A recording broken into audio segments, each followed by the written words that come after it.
Bonjour à tous. Dans les évangiles, dans l'histoire de Jésus donc, il y a parfois des échanges étonnants entre les scribes, les pharisiens, et puis Jésus.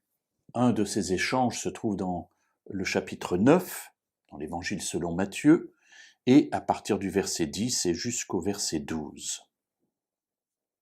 Jésus était à table dans la maison. Or beaucoup de péagers et de pêcheurs avaient pris place avec lui et avec ses disciples.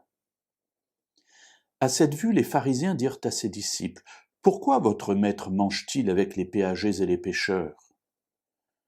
Jésus, qui avait entendu, dit, « Ce ne sont pas les bien portants qui ont besoin de médecins, mais les malades. » Alors voilà, Jésus est à table, il a été reçu par un homme qui est Matthieu. Matthieu, c'est un péager, c'est-à-dire quelqu'un qui collecte les impôts et en particulier les péages. Et Jésus s'invite à sa table. Je dis bien s'invite parce que c'est lui qui dit à Matthieu, je vais manger chez toi. Matthieu est très heureux, il le reçoit. Et il le reçoit avec ses amis, c'est-à-dire des gens comme lui, des péagers, des gens qui sont méprisés évidemment par les contemporains, comme un peu à notre époque.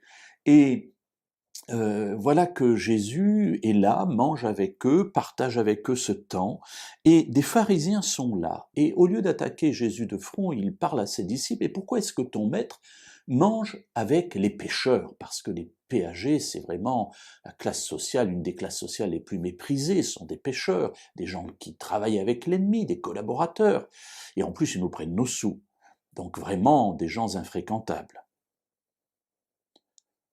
Jésus leur donne une réponse, très simple, et comme dirait l'autre, frappée du bon sens.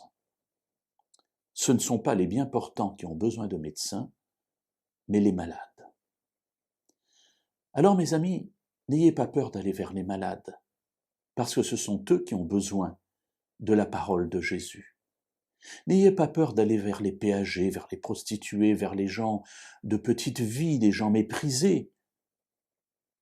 Ils ont besoin de médecins. Et nous sommes ceux qui pouvons leur apporter cette parole qui les dirige vers celui qui est capable de leur donner le salut et un autre regard sur une vie possible.